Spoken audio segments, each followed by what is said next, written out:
Labas, norai pildosi, žiūrovas rašo. Įdomu, kaip tu keliautumai, jeigu būtumai Zirzilės eilinis darbuotojas, o ne Zirzilės savininkas. Pradėkim nuo to, kad reikia gyventi savus gyvenimus. Ir 99% žmonių garantuoju, kad mano gyvenimo stilius netinka. A didžiai daliai žmonių mano gyvenimo stilius būtų kančia ir tragedija.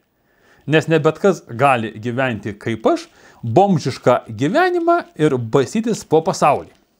Taip, kad pirmas dalykas – nustatykit, kas yra jūsų gyvenimas. Ir tada, kaip sako, jeigu darbas trukdo gyvenimui, ką reikia daryti? Reikia mesti darbą. Tada kažkas sakytų, oi, tai kaip čia pas man čia įsipareigojimai, čia reikia pinigų, čia reikia mokėti kreditų, čia reikia už telefoną, už mašiną, už sodybą ar dar už kažką. Tai jūs padarykit reviziją ir pažiūrėkit, ar tai tikrai jūsų gyvenime reikalinga šiuo metu. Tokia tai mašina, tokie tai nauji telefonai, fonai, dar kažkokie tai, tokie tai didžiuliai namai, būtai ar dar kažkas, ar jau jūs tikrai norit keliauti, gal jums to viso ir nereikia. Man, pavyzdžiui, vieno kambario nuomojamas būtas pats tas susikrauti daiktam. Tai man šitie visi dalykai nevaržo. Ir nepriklausomai, ar aš ten verslų savininkas, ar aš esu samdamas darbuotojas, aš žinau, kad man to dalyko nereikia. Automatiškai man kaip ir mažiau reikėtų uždirbti. Tai čia vienas dalykas. Kai jūs suprantat, kas yra jūsų gyvenimas ir pradedat tuo gyvenimu eiti, kažkaip gyvenime viskas normaliai susitvarko. Ir tokia gyvenimo magija. Nori mes to ar nenori, bet šiokia tokia gyvenimo magija ir stebuklai vyksta. Aš, pavyzdžiui, daug pažįstu žmonių, samdomų darbuotojų, kurie bastosi po pasaulį. Netgi dabar būdamas Afrikoje sutikau keletą europiečių, kurie nei samdami, nei verslo savininkai. Sako, dabar Etiopijai praleisim gal kokį mėnesį, pažiūrėję būtų nuomas kainas, nesakė, mes galbūt tiek pinigų šį mėnesį negausim, gal važiuosim ten, kur pigiau. Yra ir toks variantas. Arba yra šitam kanale video, įdėsiu į komentarą, kur kas nesimena, ar vokietis, ar prancūzas su dviračiu važiuoja, jam vokietis, jo dabar tik nesinai susirašinėjau su šituo, jisai dabar grįžo į Vokietiją, nes mirė mama ir planuoja dabar važiuoti į Iraną autostopu per Rusiją. Nedaug reikia pinigų autostopu važiuoti. Tai va šitoje vietoje kaip variantų yra. Tai va yra žmonės, kurie keliauja net, nei jie dirba, nei jie turi verslų.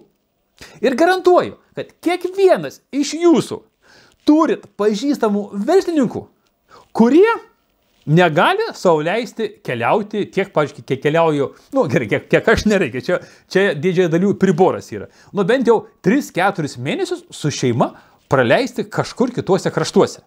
Daug Lietuvoje tokių pažįstat verslininkų? Yra, žinau, bet didžioji dalis ne. Ir man labai įdomu, žiūrėt, kaip, pavyzdžiui, prieš daug metų skaičiau Rokiškio realiai verslininkas didelis. Realus milijonierius, gal net multimilijonierius. Ir kai tipo šeimyną palikau ilsėtis ant Turkijoje ilgesniam laikui, aš po savaitės turiu grįžti namo. Tai yra du variantai. Arba po savaitės grįžta kažkur kitur su meiluže, kokį kitą kurortą, arba realiai biznis yra svarbiau už kelionės. Taip labai paprasta. Apsisprendžiat, kelionės jūsų ar ne? Jeigu jūsų, tada einat link to. A jeigu ne jūsų, tai koks skirtumas? Kai jūs samdamas ar nesamdamas. Esmė ne tame, ar tu samdamas ar nesamdamas. Esmė tame, kaip tu lengvai gauni pinigus, kaip tu juos lengvai leidi ir ant kiek tu jautiesi laimingas. Ir nuo to nepriklauso. Yra daug, labai daug. Yra verslininkų, kurie realiai nėra laimingi. Jeigu įdomu, parašykit komentaruose. Aš išysiu video apie tokį dalyką, kas yra laimės infliacija arba džiaugsmo infliacija. Tai yra labai įdomus dalykas surištas su pinigais ir pinigai tie, kur sako, aš noriu vilų, salų, ten nežinau, ten meilužių, dar kažko tai, patys sėdi baloj. Tai va tiem tas dalykas, jeigu suprastų, tai galbūt pakeistų savo požiūrį. Tai va, mėlyjei, nesvarbu tu ar samdamas ar nesamdamas. Klausimas, kaip tu jautiesi. Ir nesvarbu, kad aš keliauju, o jūs nekeliaujat. Jeigu jums keliaujat nereikia, Tai kokio velnio čia vargta, pasme aiškintis, dėl kaip čia aš keliaučiau, kaip aš galiu keliauti, jeigu aš esu samdomas. Va jam tai gera keliauti. Nu, čia yra lūzerio mąstym, kad mėlėjai.